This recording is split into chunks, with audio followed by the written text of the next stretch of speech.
Ayan, papunta na kami doon sa isang papasyalan namin sa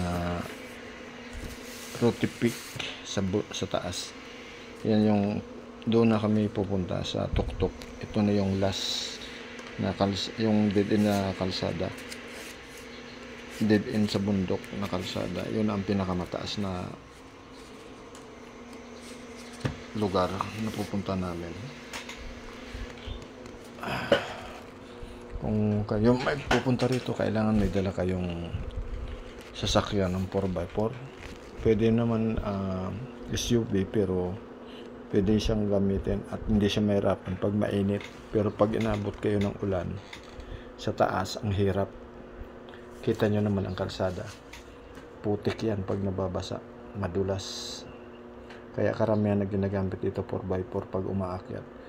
At kung dalawa lang kayong pupunta o tatlo o lima kung hindi kayang ng budget sa 4x4, pwede kayo maghabal-habal, balikan 700. Ayan, makakarating na kayo dun sa pinakatuktok. Ito kasi 4x4, mabagal ang takbo dahil sobrang kalsada. Tingnan mo naman ang kalsada, pero sulit naman yung hirap, pagod. Pagdating mo dun, wala talaga stress mo, makaka-relax ka talaga. Kung gusto mo naman mag overnight, pwede naman. May mga kubo naman doon. Sarap ng tanawin. Ayan, observe lang ang kalsada. Yun lang yun.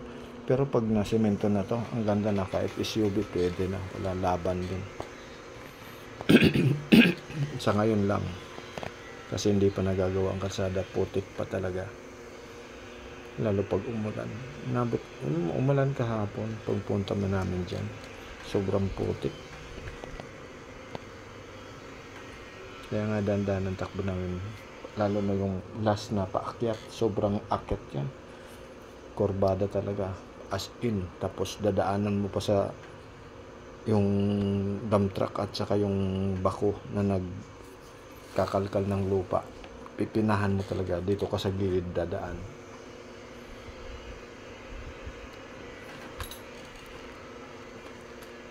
Ayan o, rough road o. Kita nyo naman.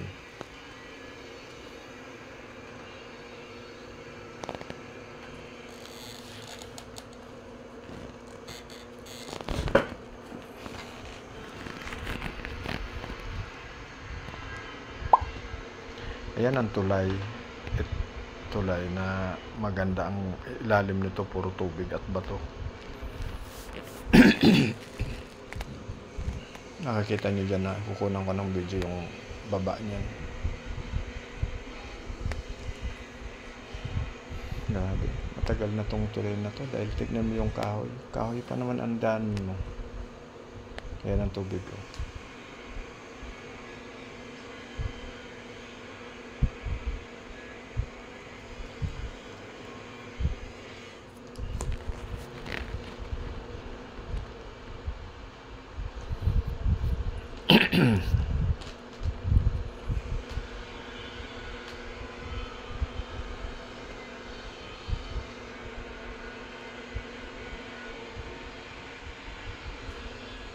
Ayan yung dadaanan mo doon, yung mga dato.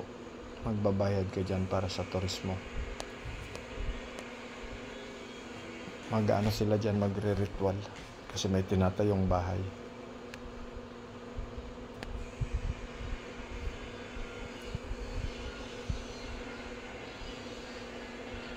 Thank you po, salamat.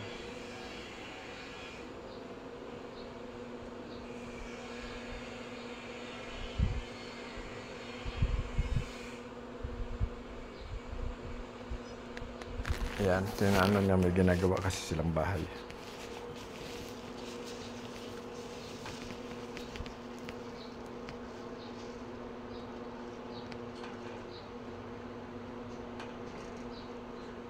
Ayan na, makita niya, tok-tok na yan. Ayan na ang dead end ng kalsada sa pinakataas ng bundok. Ayan, relax ka dyan, tanggal talaga ang pagod mo.